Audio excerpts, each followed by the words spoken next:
Got multiple PDF files that you need to combine into one?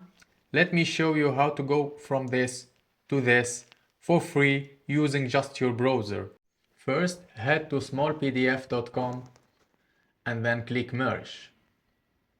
Select the files that you want to combine together. After that, here you can reorder the file depending on your need. In my case, I will let them like this. After that, click Finish. And here is the output of the merged file that you are going to get. Hit download to download the result. And that's it. Merging your PDF just got easier, right? If this saved your time, smash that like button, drop your question or thoughts in the comment section, and make sure to subscribe for more quick and easy tutorials.